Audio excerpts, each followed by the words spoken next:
मैं तो हर कोई मुझसे कहता है कि अरे संभल की न्यूज बोले हम तो भुक्तभोगी हैं इसके, हम तो मम्मी से चिपटे बैठे रहते थे। हिंदुओं की तरफ तो देखा भी नहीं जाता था, उनके साथ अगर कुछ हो जाए तो उसका भी ध्यान नहीं किया जाता था। 78 और 80 के करीब बलवे हुए हैं, उसके पश्चात बहुत ज्यादा इन लोगों की हरकतें बढ़ गई।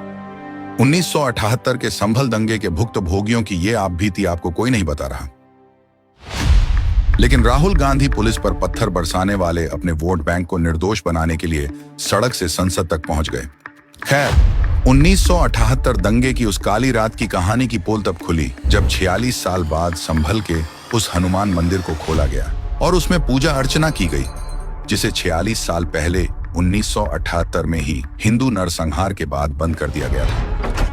वैसे तो आजादी के बाद से संभल में छोटे बड़े 15 दंगे हुए, जिसमें 209 हिंदुओं की मौत हुई। इनमें सबसे बड़ा दंगा था 1978 का, जिसमें 184 बेकसूर हिंदुओं को जिंदा जला दिया गया और दूसरी तरफ की आबादी को खरोच तक नहीं आई। एक तरह से कहें तो वह दंगा हिंदुओं का एक तरफा कत्लेआम था। संभल हिंदुओं के लिए सबक। दिल्ली के 150 किलोमीटर दूर उत्तर प्रदेश में पड़ने वाला संभल, जिससे हिंदू सबक ले सकते हैं।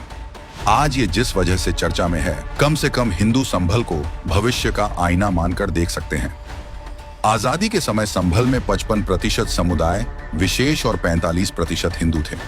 2011 तक आते आते ये रेशियो घटकर 80 से 20 रह गया, यानी 80% समुदाय विशेष और हिंदू घटकर 20 पर आ गए। और अब तो हिंदू 10 से 15% ही बचे हैं। आंकड़े गवाही दे रहे कि संभल में एक खास वर्ग फला फूला और हिंदू घटते चले गए। कहां गए वो सारे हिंदू? 1978 के बाद 2 दशक तक कांग्रेस की सरकारें थीं। क्यों कांग्रेस ने इसे और घटने दिया?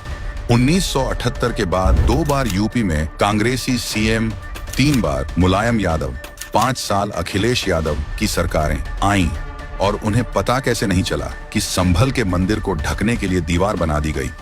क्या आपको आबादी में इतना बड़ा असंतुलन देखकर बांग्लादेश जैसी तस्वीर आंखों के सामने नहीं आती? 4 चेतावनी, हिंदू की 4 पीढ़ियां याद रखें। संभल एक सबक इसलिए भी है कि जब एक खास वर्ग की आबादी बहुल हुई तो उसके परिणाम डरावने साबित हुए। पहले कोर्ट के आदेश की अवमानना, क्योंकि संभल की शाही जामा मस्जिद में सर्वे का आदेश कोर्ट ने दिया था, लेकिन दंगाइयों ने बिना किसी डर भय के प्रशासन पुलिस पर न सिर्फ पत्थर बरसाए बल्कि सर्वे टीम को भी निशाना बनाया। दूसरा, संभल के सांसद जिया उर रहमान बर्क ने सर्वे से पहले ही अपने बयानों से समुदाय विशेष के मन में विष घोलने का काम किया। तीसरा, जिस मोहल्ले में सांसद रहमान बर्क का आवास है, उसी दीपसराय मोहल्ले के 3 मकानों से स्मैक, कारतूस जैसी संदिग्ध चीजें मिली और लाखों रुपए की बिजली चोरी की बात छापेमारी के बाद सामने आई। यानी कि ये हमेशा प्री प्लान्ड होते हैं। चौथी जो सबक लेने वाली चीज है, इंडी गठबंधन जैसी पार्टियों से दूरी बनाए रखना, क्योंकि अब जब भी आने वाले भविष्य में संभल में मौजूद 15% हिंदू को निशाना बनाया जाएगा।